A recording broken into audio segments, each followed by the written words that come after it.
Maxime Renaï, tu es mon premier agent secret. C'est-à-dire, c'est la première fois que je rencontre un agent de la DGSE en vrai. Parce qu'en fait, ce livre est un drôle de livre. Parce que c'est à la fois une enquête relativement classique sur les paradis fiscaux, enfin avec des montages financiers, etc. Mais ce serait que ça serait pas formidablement intéressant et ça serait pas un formidable livre. Ce que j'ai trouvé vraiment bien dans le livre, c'est toute cette humanité que tu y mets. Et puis ta vie, quoi. C'est quand même une sacrée aventure. Donc tu es quelqu'un qui bosse dans la finance, on va dire, après on rentrera dans les détails. Et un jour, t'en as marre. Tu prends ton téléphone et t'appelles la DGSE. Et tu te dis, bon les gars, voilà, je bosse dans la finance, j'ai plein de secrets et j'ai envie de bosser pour vous. Voilà. Alors les mecs, évidemment, ils ont un doute, quoi. Et puis tu les rencontres. Et puis commence à se nouer une relation absolument incroyable. Donc on rentre, ça devient aussi un livre sur la DGSE, sur la France, parce qu'on essaie de comprendre mais quelle intention ont ces types avec toi, enfin, etc. Donc là c'est assez passionnant. Principalement le livre sur une première partie est sur Jersey et la seconde partie c'est le Luxembourg. Mais sur Jersey, tu racontes ta vie à Jersey où tu... Excuse-moi, hein, je vais être un peu vulgaire, mais t'arrêtes pas de baiser, tu rencontres plein de nanas, tu joues au poker, enfin, et en fait, t'as une parfaite double vie, quoi, puisque toutes ces nanas te racontent leurs histoires, les mecs avec qui tu joues au poker se lâchent, et ça te permet de récupérer des tas d'infos, quoi. Donc, je comprends qu'à un moment donné, tu pètes un câble. Je suis un peu long dans mon introduction, mais le livre est tellement foisonnant de tout ça que on tourne les pages, on se dit, putain, mais qu'est-ce qui va se passer, quoi. À la fin, c'est un peu plus calme. Il y a aussi comme un profond malaise dans tout ça. C'est-à-dire qu'on se dit que tu décides de devenir agent secret parce que tu vis mal ta vie de financier, quoi. Et puis à la fin du livre, on se dit que tu ne peux plus être agent secret parce que même tu fais une psychanalyse, enfin, etc. Parce que dans ta tête, il se passe quelque chose, enfin, tu es tout le temps entre les deux, quoi. Et donc, il y a quelque chose d'assez douloureux dans tout ça.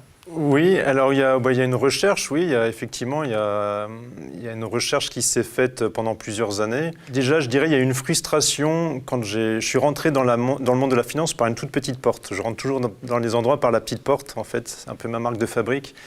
Et je suis rentré dans la finance par hasard. À l'origine, j'étais allé en Angleterre pour apprendre l'anglais. Je m'étais dit, je vais à Bristol. Je vais me fondre dans la culture anglaise. Et puis, j'ai rencontré des gens. Là, en fait, c'est une femme que j'ai rencontrée, une avocate, qui m'a dit un jour, est-ce que tu voudrais travailler dans les paradis fiscaux ? Moi, je ne savais absolument pas ce que ça voulait dire. Enfin, j'avais une très vague idée. Mais pour moi, ça résonnait comme un monde du secret. Intuitivement, je me suis dit, il y a quelque chose à aller découvrir là-bas. C'est un monde de l'opacité, du secret, peut-être même un peu de l'interdit. Je ne sais pas, il y avait un drôle de parfum. Donc, je me suis dit, je vais y aller pour aller voir. Et c'est l'envie de découvrir le secret et l'intuition qui m'ont poussé sur Jersey. Quand tu rentres par la petite porte, tu faisais quoi c'était quoi ton job dans une banque? Tu étais trader? Non, pas du tout. Non. Quand je suis rentré à Jersey, on m'a formé. Je ne savais avant Jersey, j'ai travaillé comme secrétaire pour des cabinets d'avocats. J'ai été serveur dans des cafés. J'ai vraiment fait tous les petits boulots. Je suis personne. Et tu avais quoi comme diplôme? Alors, j'ai fait une licence en droit et j'ai aussi, comme le droit ne m'intéressait pas, j'ai fait ensuite une formation en hôtellerie de luxe. Donc tu peux faire des cocktails, En fait, et je trouve que ce qui m'a le plus servi, c'est la formation de l'hôtellerie, parce que quand tu es dans l'hôtellerie, tu es obligé de devenir invisible et de servir les autres. Et donc, c'était une excellente école, d'une certaine façon, pour rentrer dans Jersey et pour écouter les très riches. Comment tu pourrais décrire Jersey, sa spécificité Alors le fait que ça soit une île et que ça soit un endroit extrêmement riche, les gens n'ont pas l'impression que les secrets qui font la richesse de l'île peuvent s'échapper de l'île. Donc c'est un endroit très fermé avec énormément de secrets qui filtre en permanence. Et les Jersiens sont très sociables et ça c'est un très bon point. Puis c'est un monde aussi avec des trois castes un petit peu différentes, si tu veux. Il y a les gens comme moi tout en bas de l'échelle, ensuite il y a les gens un peu plus riches qui travaillent dans la finance à un certain degré un peu plus haut, et puis ensuite tu as vraiment les high class. Les high class, voilà. Par exemple, ceux que je fréquentais, ils avaient certains des fortunes de 900 millions de pounds, je pense à la famille Hamilton. Tu as des phrases sur Jersey qui sont... Il y a un moment, j'ai noté page 72, tu dis, à Jersey, les femmes préfèrent leur chien à leur mari. Oui, c'est vrai. Ça, c'est une expression que j'ai apprise un jour quand j'étais avec des femmes... qui était un concours hippique. J'étais le seul homme parmi elles, des femmes très très riches, et elles m'ont dit, Max, Nous, à Jersey, les femmes préfèrent les chiens à leur mari. Alors, tu brosses le portrait d'une de tes maîtresses qui est une dame. À un moment, tu es très dur avec elle parce que tu parles d'un masque morbide, quoi. Tu dis qu'elle a un visage qui a quelque chose. Elle fait de la chirurgie esthétique, etc. Elle est double, quoi. Mais tu sens qu'il y a cette femme, enfin, elle s'ennuie, quoi. Elle est riche à crever, visiblement. Oui. Et elle est quelque chose.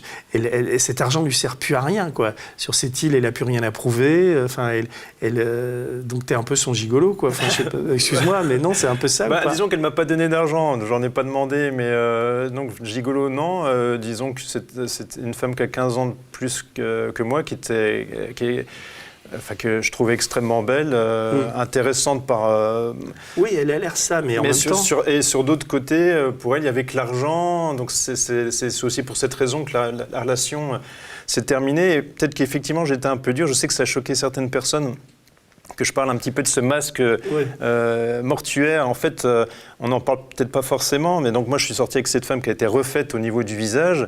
Et quand il n'y a plus le maquillage et que vous vous levez le matin ou vous êtes dans la pénombre avec, en fait, vous avez l'impression que c'est un peu, désolé de le dire, mais un peu une personne morte, quoi. Vous avez les traits qui sont tirés. C'est pas très normal. Donc... il y a quelque chose de mort aussi, je voulais montrer chez ces riches, si tu veux, ils ont tout. Ça passe très bien dans le livre. Parce qu'après, on va pas en faire des tartines sur tout ça, mais en même temps, le fait de décrire ça, d'abord tu racontes une histoire, quoi, et ça permet de rentrer après dans les histoires financières, quoi.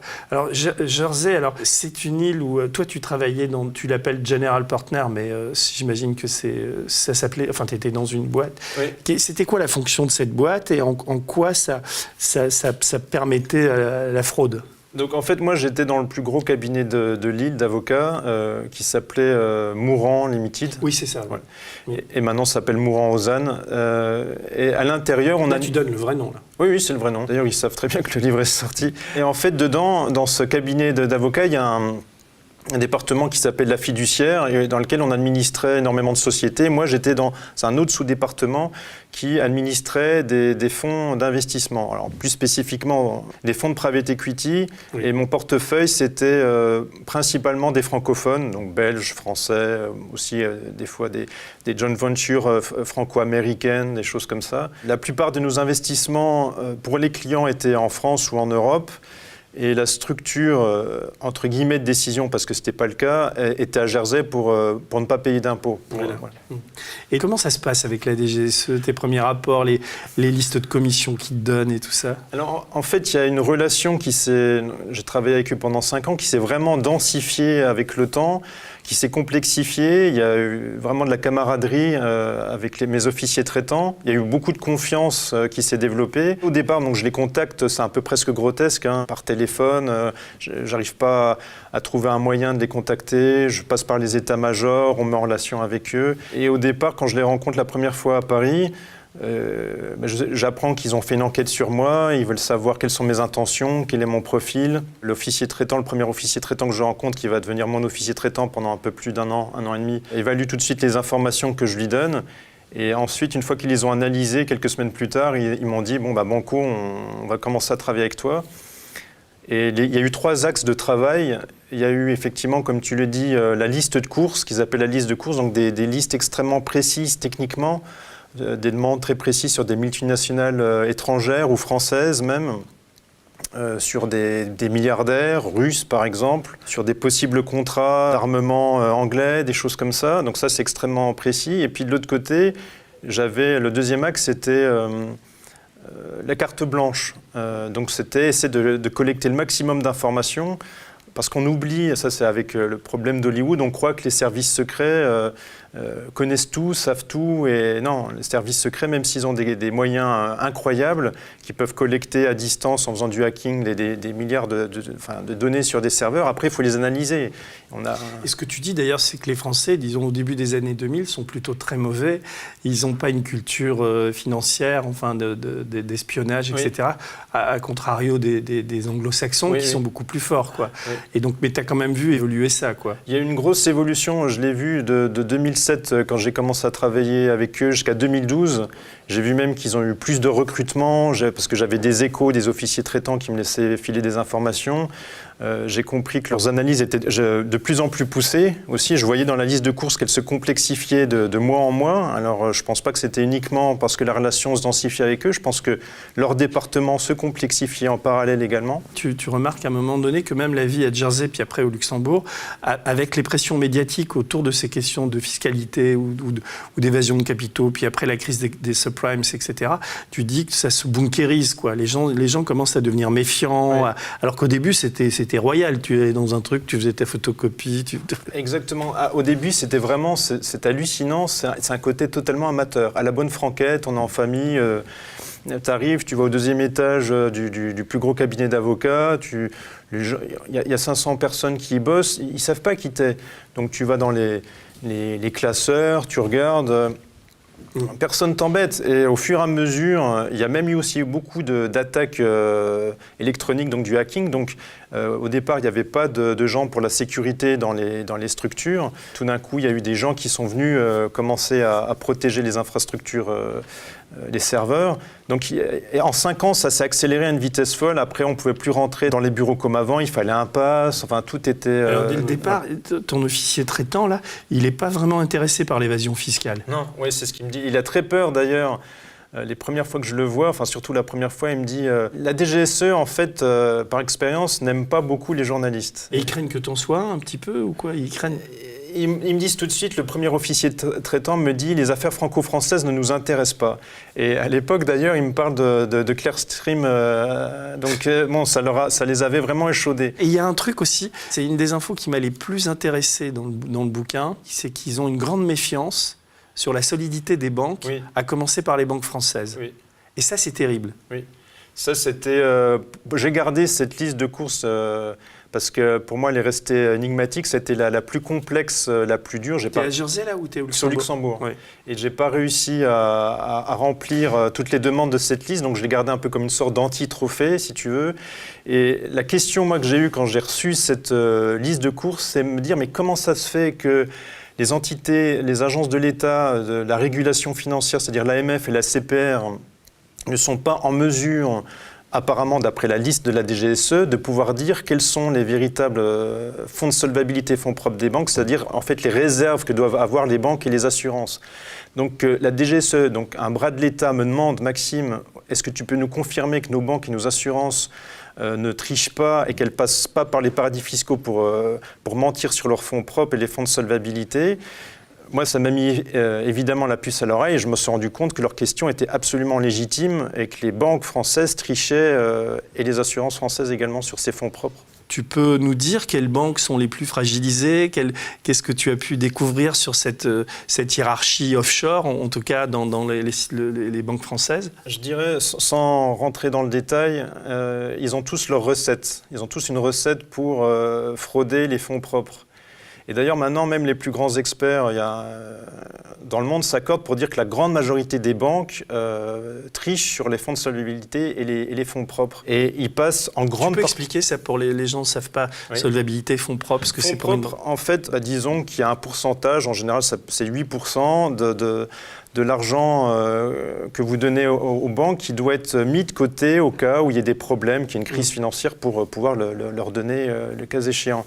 Donc c'est de l'argent en cash qu'on ne doit pas toucher. Et ces 8%, en réalité, en passant par les paradis fiscaux, sont utilisés pour des investissements, ce qui est interdit par la loi.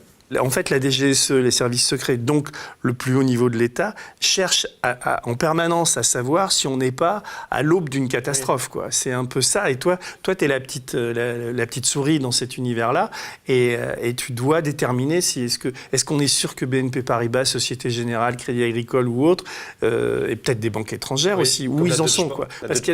Parce qu'il y a, oui, Deutsche Bank, on est souvent les banques italiennes, on peut dire qu'il y a 32 ou 33 banques systémiques dans le monde.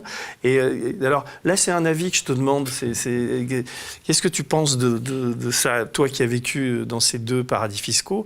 Est-ce qu'on est en permanence à l'aube d'une crise? Est-ce que les banques ont raison? Le degré de confiance d'une banque à l'autre, enfin, comment ça s'opère dans le détail? C'est un peu terrible à dire, mais il y a une grosse part psychologique. De psychologie, c'est-à-dire chacun se tient par la barbichette.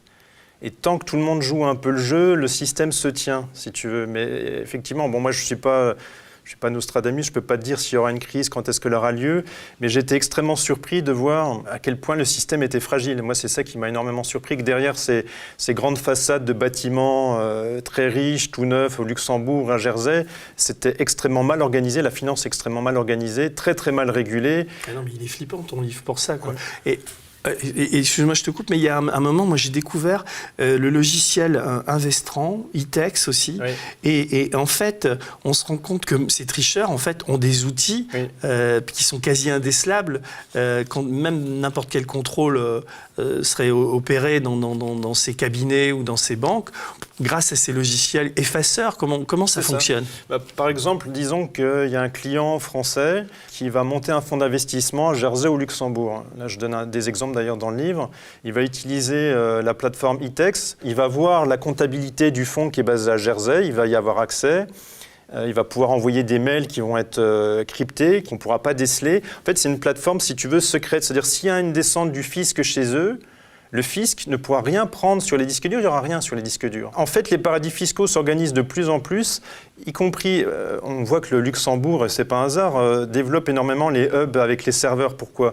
Parce que toutes les infos bancaires qui sont à Jersey sont transposées à Jersey au Luxembourg pour que le fisc ne puisse pas y avoir accès. Oui. Tu dis d'ailleurs, il y a une phrase où tu dis les types qui bossent dans ces cabinets, enfin où tu travaillais, passent leur temps à créer des illusions, des simulations d'activité, et en fait c'est que des coquilles vides. Donc leur boulot, ça consiste à fabriquer de la substance qu'on appelle nous de la substance. Nous, on nous donnait des cours dans la boîte où j'étais en disant il faut que vous créiez de la substance pour faire croire que le fonds est administré depuis Jersey, ce qui n'était pas vrai, puisque les décisions avaient lieu en France, et absolument pas depuis Jersey. Donc quoi, le job d'un job comme le tien ou comme d'autres là-bas, c'était de fabriquer en permanence des leurres, des illusions, etc., au cas où il y a un contrôle, parce que en fait, même dans ces paradis fiscaux-là, qui sont quand même super protégés, je pense à Jersey ou à Guernsey ou des îles anglo-normandes, les types craignent quand même un petit peu quelque chose. Toujours un petit peu, oui, toujours. Ouais, c'est ça qui est étonnant. Alors, et puis aussi, tu balances des noms. Alors, j'ai trouvé ça intéressant parce que tu t'attaques aux médias français, quoi, à BFM, à RMC, et tu cites un nom, Alain Blanc-Rude, et tu expliques qu'en fait, les gains de ces télévisions, de ces médias, tout ce qu'ils gagnent en publicité, quand on les regarde, etc., en fait, ça passe par Jersey. Est-ce que tu peux expliquer ? Il y a du blanchiment derrière, enfin, c'est une accusation grave, il n'y a pas de... c'est pas une accusation grave, c'est la réalité. Oui, non, mais je veux dire... Est-ce qu'il n'y a pas d'instruction judiciaire pour l'instant là-dessus ? Non, pas que je sache. Et tu n'as pas été poursuivi en diffamation ? Pas pour le moment, il y a encore 2 mois. Donc ça veut dire que BFM, ou tous ces types qui nous font la morale, ces éditorialistes, je pense, il y a même des gens que j'aime bien, je pense à un type comme Bourdin, par exemple, sur RMC, quand il fustige... J'ai envie de dire qu'il faudrait qu'il balaye devant sa porte pour commencer, en fait. Ouais, mais alors explique-nous ça, quoi. L'actionnariat est offshore. De ces médias, l'argent remonte offshore, ça se résume uniquement à ça. Donc, pour moi, il y a un problème quand certains journalistes apparaissent comme des sortes de justiciers. Moi, j'en suis absolument pas un. C'est ce que j'ai envie de dire pour Bourdin. Bon, il faut déjà qu'il regarde là où il travaille. Je trouve ça assez marrant. Et puis après aussi, je donne l'exemple du milliardaire français Christian Latouche, qui a plusieurs médias, Lyon Mag, lanceur.fr, ou aussi Sud Radio qui soutenaient énormément les Gilets jaunes, etc. J'ai envie de dire, moi je soutiens les Gilets jaunes pour leur lutte pour une justice fiscale, mais j'ai envie de dire, c'est pareil les gars, si vous voulez une justice fiscale, commencez déjà à le faire avec Sud Radio et avec votre holding. Voilà. J'ai vu ça, alors c'est paradoxal, parce qu'effectivement, moi je connais bien Lyon Capital, ces journalistes et tout, c'est des gens qui travaillent vraiment très bien, qui sortent plein d'affaires, etc. Et c'est vrai que quand moi j'étais surpris de lire ça sur Fiducial, quoi, qui en fait ils sont où, c'est quoi leur offshore? Au Luxembourg, au Delaware, ils sont Christian Latouche aussi à Malte, il est aussi près de l'Espagne, là, comment ça s'appelle, enfin il est vraiment... T'as pas eu de retour de leur part? Non, mais là j'ai énormément d'infos, j'ai pas tout mis dans le livre. J'ai vraiment... sous le coude. C'est ce qu'il faut faire généralement, parce que quand les plaintes arrivent, il faut être... je passe tout de suite à une question qui me turlupine depuis que je t'ai rencontré. La DGSE, est-ce que tu as un retour? Parce que j'ai eu un petit retour de la part de Jean Guinel, le grand monsieur de défense du renseignement. Il était à Libé, on était ensemble. Salut Jean.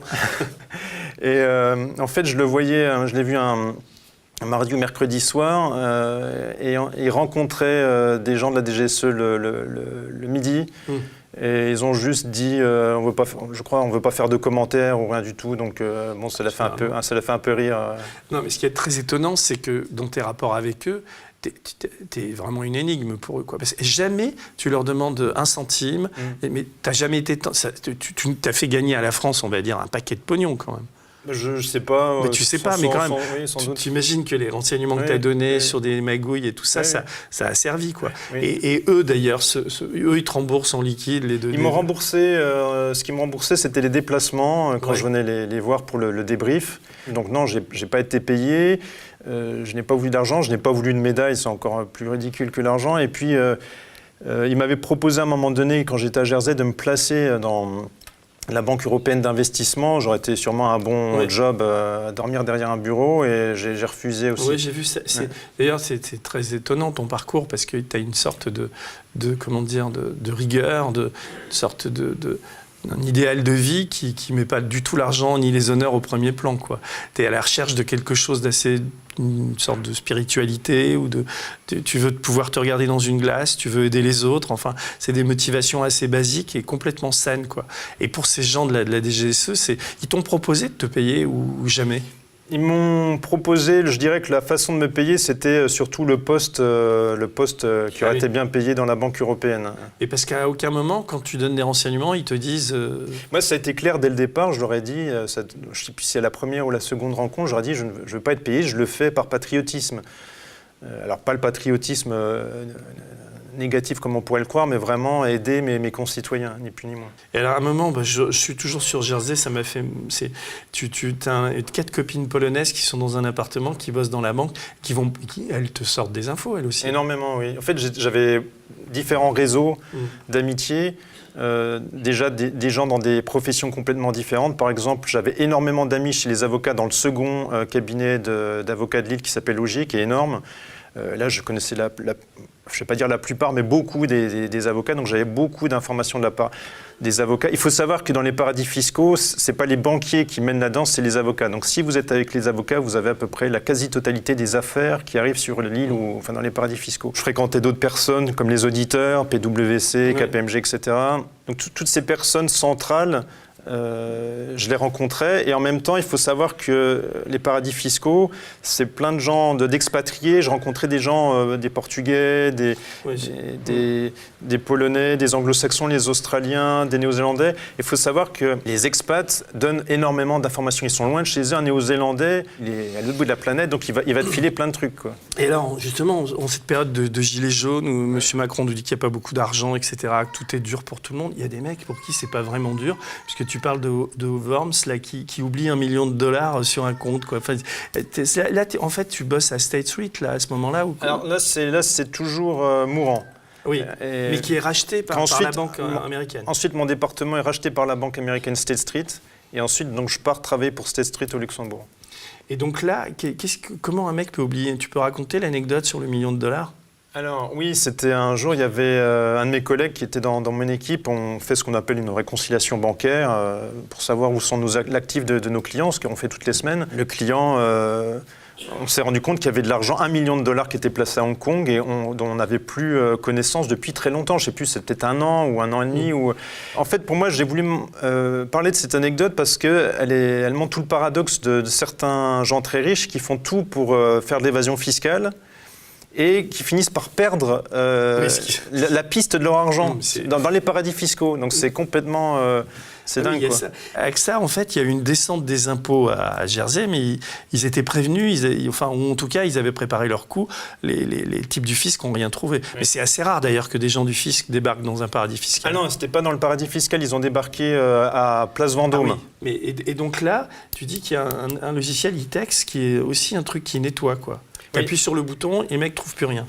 C'est une plateforme, là c'est un de mes clients, Alpha, qui utilisait ITEX. Mais une fois qu'on sait qu'il y a ces outils, ça peut nous servir, la prochaine fois qu'on fait une descente, à relever qu'il y a une présence d'ITEX, donc il y a une grosse suspicion de simulation. Absolument, puis moi quand j'ai donné ensuite par exemple des informations à la DNEF, qui sont les services secrets de Bercy. J'ai même donné les IP des serveurs de d'Itex pour dire si vous voulez aller choper On peut en parler tout de suite de ça, parce que à la fin du livre, c'est une scène hallucinante. Alors, on va faire un bond dans le temps, après on reviendra sur Luxembourg. Donc raconte, toi, quand tu es sorti de tout ce merdier, tu changes de vie, tu vas aller vivre dans les Vosges, etc. Puis à un moment, tu te réveilles, je sais pas, enfin je le résume comme ça, tu te dis, bon allez, je vais aller voir, parce que tu continues à avoir plein d'infos, des gens qui sont là, et tu leur amènes 2 dossiers magnifiques, c'est très technique, et tu leur dis, donc tu vas voir des pontes à la Direction nationale des enquêtes financières, et tu leur ramènes les 2 dossiers. À ce moment-là, raconte. Alors, en fait, dans le livre, je parle de 2, mais il y en avait plus que 2.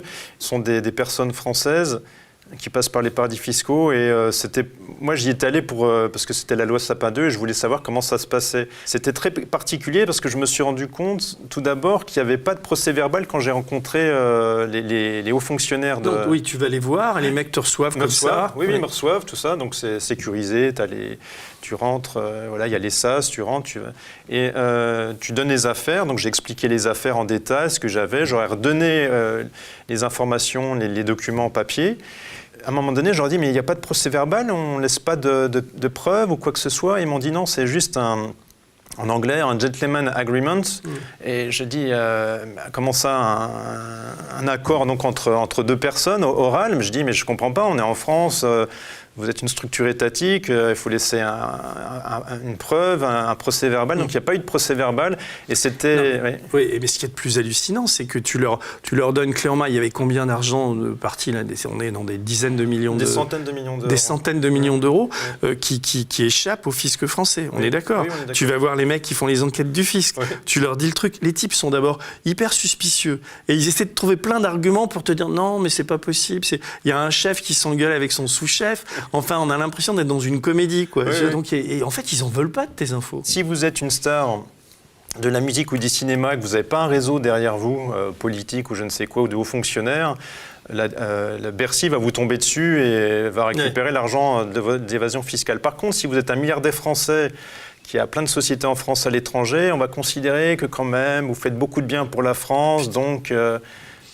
Parce que là, tu balances, en plus, il y a des noms. Là. À un moment, j'ai vu, il y avait un accord entre un milliardaire américain qui s'appelle Wilbur Ross, pardon, qui est secrétaire d'État aujourd'hui de Trump, c'est pour ça que je connaissais son nom, avec un Français qui est Philippe Nguyen, qui était l'ancien boss du Crédit Lyonnais, non, un truc. Oui, aussi, ça a été un des anciens. Et alors, eux, ils défiscalisent à donf, là aussi. C'est de l'évasion fiscale. C'est ça.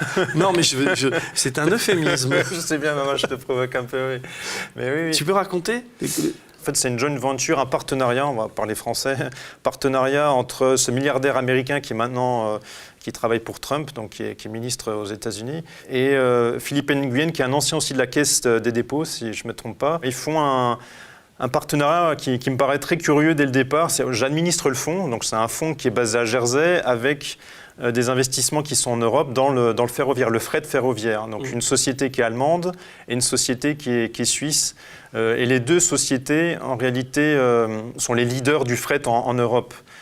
Donc quelque part, on peut dire que techniquement, il y a bien une sorte de monopole qui est créé via des structures. Quoi. Voilà, oui. Et ça leur rapporte plein d'argent. Et là, c'est pareil, tu dénonces ça, mais à ta connaissance, il n'y a pas eu d'enquête, rien, quoi. Non. Donc les mecs continuent. Oui. Tu mets ça dans un livre, pas d'informations ouvertes. Monsieur Nguyen, si vous nous regardez, vous avez bien de la chance. Je sais qu'il a été condamné, une interdiction d'administrer les sociétés pendant 5 ans. Il a été condamné dernièrement. Mais après aussi, le système se défend, je veux dire... Oui, non mais là j'ai l'impression de me moquer, de balancer des noms, etc. Et si je le fais, c'est pas pour provoquer, c'est parce que... Et je le fais parce que ce livre est complètement charpenté, quoi. Je veux dire, je connais la maison d'édition, je sais que le sérieux, je sais que les avocats ont dû le relire, etc. Et si tu dis ces noms-là, c'est aussi une forme de provocation, quoi, en disant mais qu'est-ce que vous faites, quoi. C'est ce qui transparaît de tout le livre. Qu'est-ce que l'État fait, voilà. Alors l'État, à un moment donné, c'est ça aussi, c'est flippant. On voit à quel point la faiblesse des États, leur ignorance par rapport à la fois aux mécaniques que tu décris, et puis par rapport à ces multinationales. La DGSE, finalement, c'est quasi un épiphénomène, où quand tu vois l'attitude de la DNEF sur ces questions de fraude et de fiscalité, je ne parle pas d'autre chose. Je suis très optimiste, je pense qu'on est au début de quelque chose. D'ailleurs, pour moi, tu es un des pionniers, si ce n'est le pionnier en France, qui a commencé à mettre la lumière sur ces histoires-là. Ouais. Et je pense que, moi, je crois véritablement à la systématisation Le but, c'est pas de faire des grosses révélations, c'est de mettre de la lumière sur ces agissements.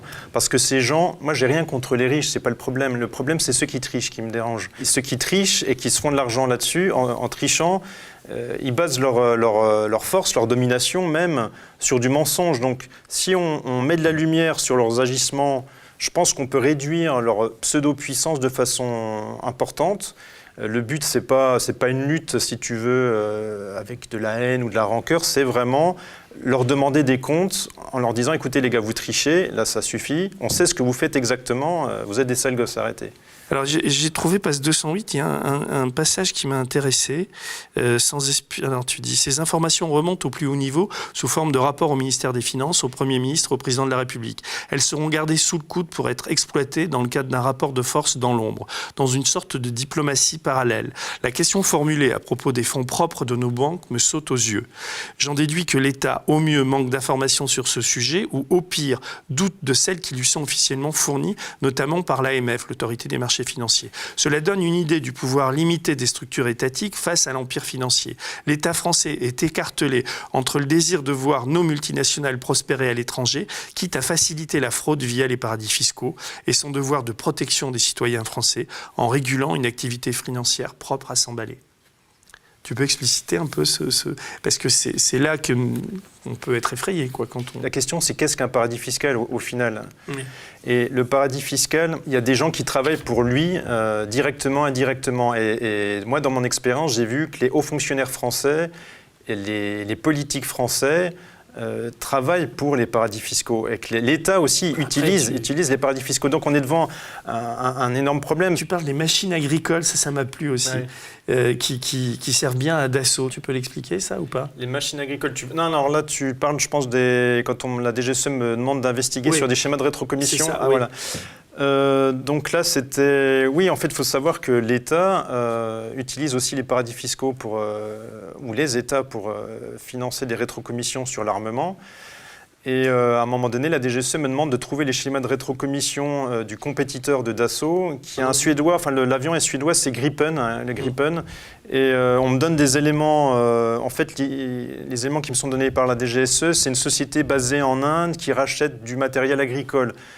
Donc voilà, en fait, les paradis fiscaux servent évidemment pour plein de choses, à commencer par des rétrocommissions avec des hommes politiques, pour de l'armement, pour les multinationales. La DGSE, sur les LuxLeaks, elle savait tout dès 2010. Quoi. Oui. Tu peux expliquer un peu? En fait, moi, à un moment donné, on a travaillé avec mon officier traitant pour en fait aspirer, si tu veux, tous les serveurs des cabinets d'avocats de Luxembourg.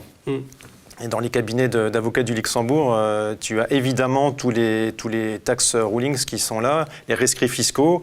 Et l'État français est au courant, au moins depuis 2010, de ces documents-là. C'est ça qui est dément, quoi. Enfin, on le sait, mais quand on le voit écrit, quand on voit comment ça se passe, on se dit, mais putain...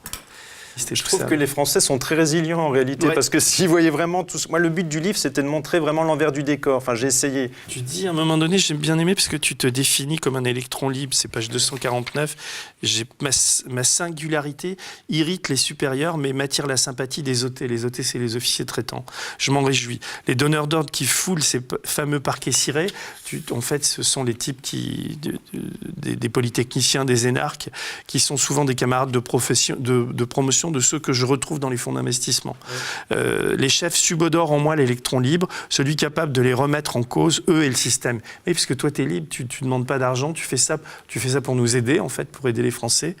Et tu dis, ils ne se trompent pas, mais me garderont quand même comme agent durant 5 ans. L'expertise que j'ai acquise ne se façonne pas, ni ne se jette pas en quelques mois. Pourtant, nos doutes se nourrissent mutuellement et vont creuser peu à peu un fossé irréductible. Grâce aux discussions avec les amis c'est la DGSE, aux listes de courses anodines et plus spécifiques, j'ai acquis une vision d'ensemble, véritable cartographie détaillée du département du renseignement économique. Tout ce que nous avons partagé, doute, réticence, assurance, boutade, demande et objectif, m'a permis de comprendre leur visée. Oui, ils m'ont formé, ils m'ont véritablement formé.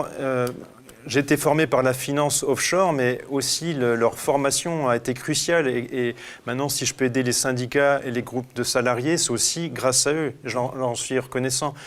Je parle de mes officiers traitants. Après, effectivement, tu parles de leurs supérieurs qui ont très vite été méfiants un peu avec moi. Mes officiers traitants me le disaient, mais ils ne comprennent pas, quoi. Je sais que j'ai un de mes officiers traitants j'ai repris l'image qu'il avait donnée de ses supérieurs marchant sur ses parquets bien cirés. Il m'a dit, ils ne comprennent pas ta détermination. Alors, tu débarques à Metz parce que tu viens habiter Metz parce qu'on t'envoie bosser au Luxembourg. Au Luxembourg, ouais. Et là, au Luxembourg, tu bosses où alors? Donc là, je bosse à State Street, Luxembourg, dans le centre-ville, et je commute tous les jours en train avec le métro L'Or que tu connais. Ouais.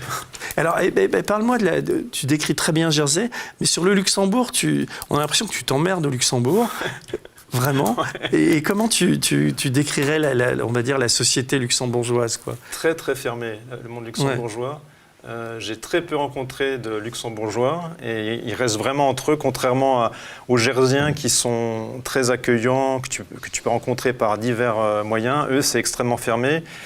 Et oui, j'ai pas aimé la culture luxembourgeoise. Alors, c'était plus facile ou est-ce que c'était plus l'habitude au fil des années? C'était plus facile de collecter les informations au Luxembourg quand je suis arrivé. Je trouvais qu'il y avait un côté plus amateur. Il y avait aussi beaucoup plus de business, donc on ratissait beaucoup plus large.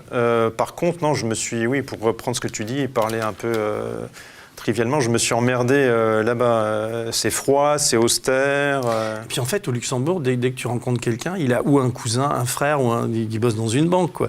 Tout est complètement... Il y a un maillage comme ça. Et donc, tu étais pressé de rentrer à Metz. Mais à Metz, comment tu vis? Tu sortais un peu? Tu t'es fait des amis? Oui, j'ai un réseau d'amis toujours qui travaillent au Luxembourg. Et certains sont à Metz. Il faut savoir que quand tu commutes tous les jours, que tu rentres chez toi, il est 9h du soir, 10h du soir, t'es claqué, tu repars le lendemain. Le week-end, tu fais comme... Voilà. Alors, j'ai vu, tu parles pas tellement de Clearstream et des chambres de compensation. Et on a l'impression que tu dis que à un moment donné, tu décris les paradis fiscaux, tu parles de fil invisible entre ces entités, quoi. Sauf que il me semble que les chambres de compensation, en fait, qui servent à faire voyager l'argent, en fait, virtuellement, on peut dire, mais elles laissent des traces, quoi. Oui. Cette non-traçabilité, on peut le résoudre par les contrôles dans les chambres de... Alors là, pour le moment, c'est toi l'expert. Vas-y, pose-moi des questions. Non, mais bon. Non, mais parce que tu laisses ça de côté. Pourtant, tu étais à Luxembourg. Pour le moment, je laisse ça de côté. Mais je me suis pas... Non, mais tu as raison, je me suis pas penché sur ce problème qui est un autre trou noir de la finance offshore. Alors après, il y a des choses concrètes que tu racontes. Je voudrais 2 histoires qui montrent à quel point on est victime de ces agissements. Parce qu'on a l'impression tout le temps que voilà, c'est des grosses sommes, ça va dans les paradis fiscaux, puis ça n'a pas d'effet sur le réel, quoi. Il y a Maury Ducrot et il y a Samsonite. Ouais. Tu peux raconter ces 2 histoires, alors, comment tu tombes dessus et les coûts humains, enfin ce que ça représente, quoi. Donc Samsonite, tout le monde connaît le bagagiste américain, leader mondial, qui avait une très grosse usine à Nain-Beaumont dans le nord de la France. Et à un moment donné, moi quand j'étais à Jersey, j'ai vu la transaction quand Mitt Romney à la tête de son fonds d'investissement avec d'autres partenaires. Candidat à la présidence américaine. Voilà, candidat à la présidence américaine, a revendu Samsonite après avoir liquidé des sites de production comme Nain-Beaumont et ensuite l'a revendu à un autre fonds d'investissement luxembourgeois, basé maintenant à Hong Kong. Mais donc j'ai vu, si tu veux, alors quand tu es dans le cabinet d'avocat, tu vois les contrats, tout ça, tu vois les transferts d'argent, tu vois pas ce qui se passe, enfin moi je m'en doutais évidemment, mais tu vois pas que tu vas avoir 300, 400, 500 personnes qui vont être laissées sur le carreau alors que l'entreprise est extrêmement bénéficiaire. Mais je te coupe un peu parce que je trouve l'histoire de Samsonite malheureusement magnifique parce que tu as tout dans cette histoire. Tu as la montée du Front National, tu as des politiques qui laissent faire, qui ferment les yeux sur ces saloperies, et puis tu as la finance internationale qui pompe l'argent, qui balance les gens, et puis toi tu es là, tu vois ça. Non mais tu as raison, c'est terrible, c'est un drame, c'est un drame antique si tu veux. L'affaire Samsonite, elle est entre guillemets emblématique, parce que tu vois vraiment tous les acteurs, les ouvriers, tu vois les politiques, tu vois la montée du Front National à cause des financiers, tu vois comment les financiers s'organisent. Et tu peux parler de Maury Ducrot? Alors Maury Ducrot, c'était une énorme liquidation qui s'est passée en 2015. J'ai investigué dessus, donc c'était après que je travaille, c'est quand je suis revenu en France, je ne travaillais plus pour la DGSE ou pour la finance. Donc c'est 5000 personnes qui travaillaient dans le fret routier qui ont été licenciées. C'était la 2e plus grosse case française après SEB. Et moi, d'après mon investigation, et je ne suis pas le seul, puisqu'il y a aussi le liquidateur ensuite, j'ai oublié les syndicats ou non, une autre instance aussi. Peu importe, on verra ça dans le livre. Qui arrive sur les mêmes conclusions que moi sur le fait qu'il y a eu des problèmes de malversation sur au moins 100 millions d'euros qui auraient été détournés de la part d'un fonds d'investissement français qui s'appelle Caravelle. Oui, mais là, sur Maury Ducrot, en fait, tu peux les aider, etc. Oui. Mais on peut faire chanter les propriétaires avec les informations que tu récupères. Enfin, chanter, on peut faire pression. Et en fait, ça ne se passe pas exactement comme tu l'avais imaginé. Non, parce que la justice aussi, c'est pas parce que tu amènes toute la logique et tous les arguments que la justice, en première instance, va te dire vous avez raison. Et puis, les sommes sont telles. Et les juges ont peur, quoi. Moi, j'ai vu, enfin, quand j'étais dans mes procès en diffamation avec Clearstream, à un moment, j'ai dit, mais j'étais jugé par des magistrats dans leur connaissance de la finance internationale, c'était leur livret de caisse d'épargne, quoi. Ouais. Et mec, tu leur parles, t'as l'impression qu'ils comprennent rien. Non, ils comprennent rien, oui. Et après, ils vont pas condamner. Il y a un vrai problème de formation chez ces magistrats. Tu sais pas s'ils comprennent pas pour certains. Je pense qu'il y en a beaucoup qui comprennent pas, et il y en a d'autres. Tu sais pas trop à quel jeu ils jouent, très franchement. Parce que j'ai vu, j'ai vu la décision de justice, j'ai été atterré, ils n'ont pas du tout regardé les éléments. Et et là, on a senti que c'était politique quand même.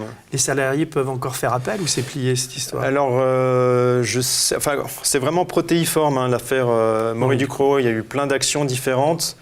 Et il y a eu des actions au TGI, il y a eu des actions au Prud'homme, il y a eu plein d'actions. Et je sais qu'il y en a qui ont fait appel pour certaines actions. Alors, il y a des fois, on dit chercher la femme, et toi, tu dis chercher le hubo. Tu peux expliquer ce que c'est que l'ultimate Donc, le Ultimate Beneficial Owner, c'est-à-dire la dernière personne qui détient, en fait, ou le dernier responsable, la personne qui détient les actifs ou l'argent d'une entreprise. Avec les paradis fiscaux ou les coquilles, tu sais jamais trop, même si tu t'en doutes, tu sais jamais trop qui est vraiment derrière le dernier responsable. C'est d'ouvrir plein de portes, et tu tombes toujours. Ouais. Et l'ultimate, il est dur à trouver quand même. Ou pas ? Non, moi ça va, je trouve...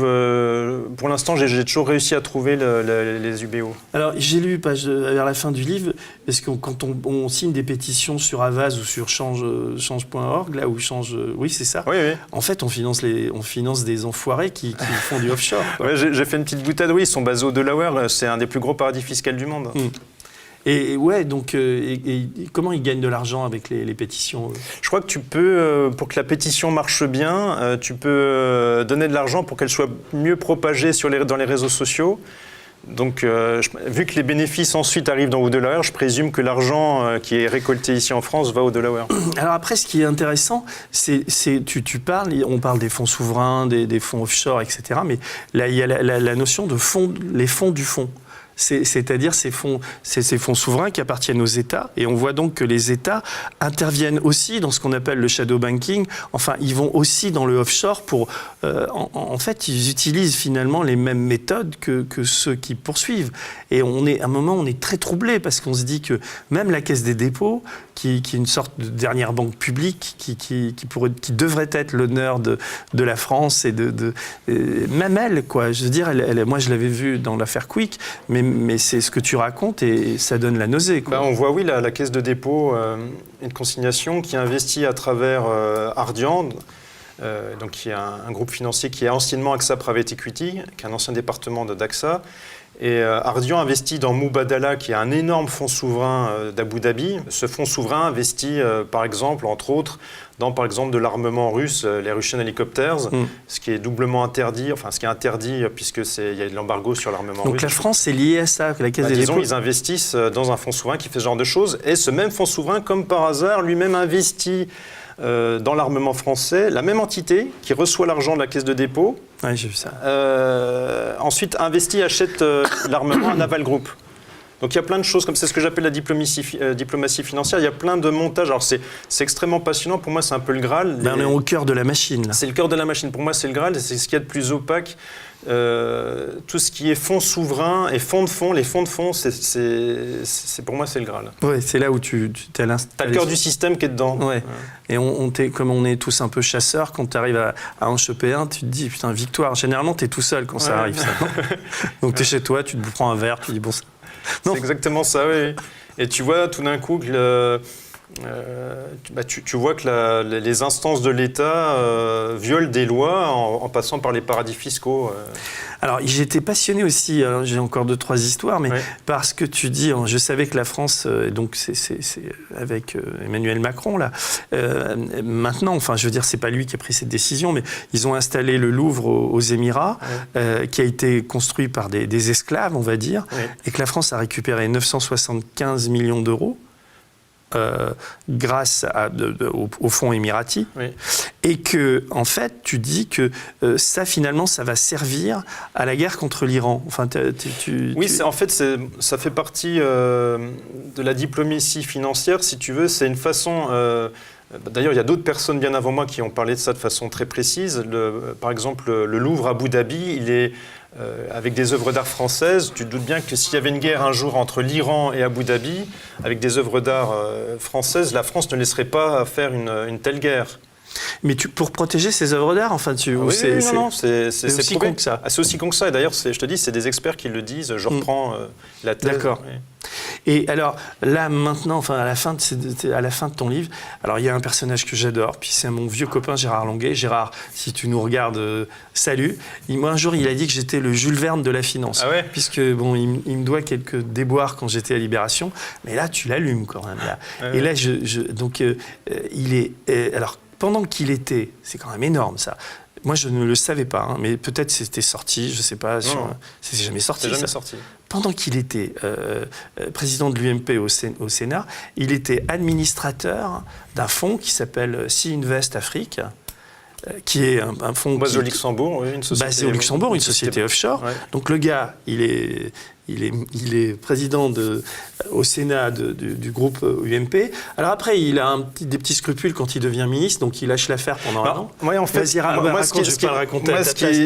qui m'a étonné, si tu veux, c'est de voir un type comme Barouin et Longuet, qui sont administrateurs tous les deux aussi, sur cette société luxembourgeoise qui fait du trading de matières premières, donc achat-revente de matières premières, notamment du cacao. Il faut savoir que le producteur, le leader mondial du cacao, c'est la Côte d'Ivoire. Je crois qu'ils produisent 80% dans le monde. Et Sea Invest Afrique fait énormément de business avec la Côte d'Ivoire. Et Gérard Longuet est administrateur de cette société jusqu'à 2 ou 3 jours, quelques jours avant qu'il devienne ministre des Armées. Ensuite, je crois, je ne sais plus, c'est une semaine ou 2 semaines après qu'il ait été nommé ministre des Armées. Il démissionne de son poste de mais en même temps, il y a la guerre qui est déclenchée en Côte d'Ivoire. La guerre, n'est pas étrangère à cette guerre. En tout cas, il y a un grave conflit d'intérêts. Il faut savoir qu'une fois qu'il est revenu, Tu peux expliquer le conflit d'intérêts? Parce que pour les gens, c'est peut-être pas évident. Oui, le conflit d'intérêts, disons, sa société luxembourgeoise fait énormément de business, principalement avec la Côte d'Ivoire, qui est le producteur leader majoritaire du cacao dans le monde. Donc, à partir du moment, enfin, au niveau de tes intérêts, c'est très curieux. Même s'il a démissionné de 3 jours avant de devenir ministre des Armées, il n'en a pas parlé d'ailleurs quand il l'a fait.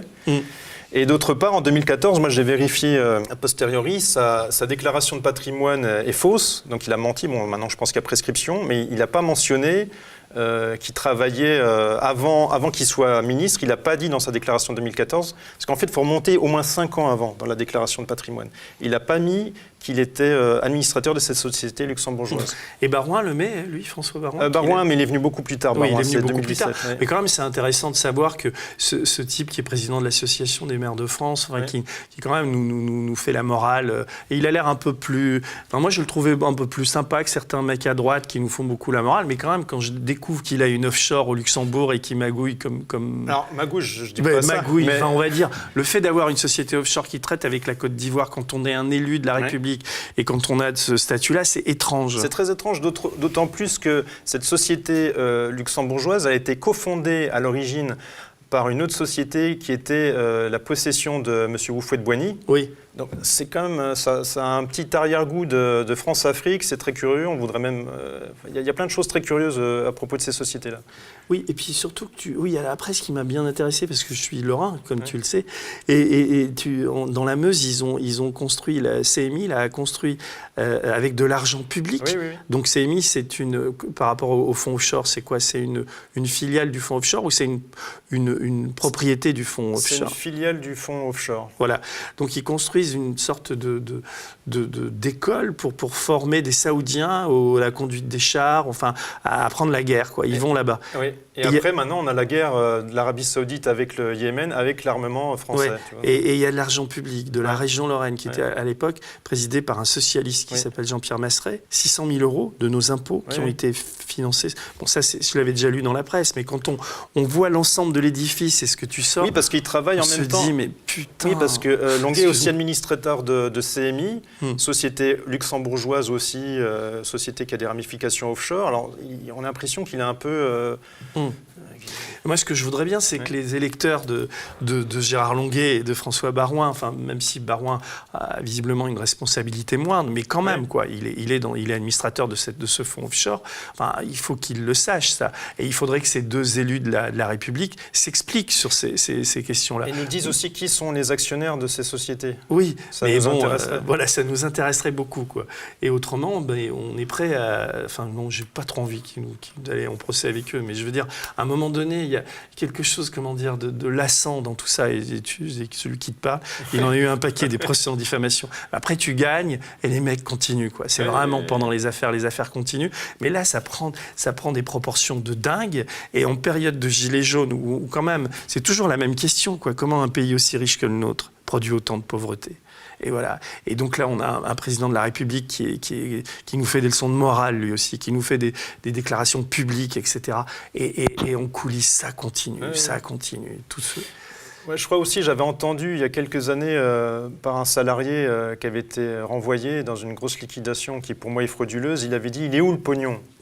Et moi, j'avais envie en même temps de répondre à ces gens-là, à ces amis, à leur dire l'argent, il est là. Tu décris où est l'argent, puis tu as cette photo de poupée russe. Et on peut aller le chercher. Écoute, comme on a allumé, il y en a un dernier là quand même. Fillon. Voilà, Fillon et De Castries, quoi. Tu vois, c'est les vedettes. Donc, quand tu regardes, tu lis des canards, enfin des journaux que personne ne lit comme l'Opinion ou les pages saumon du Figaro. C'est des vedettes dans ces pages-là, quoi.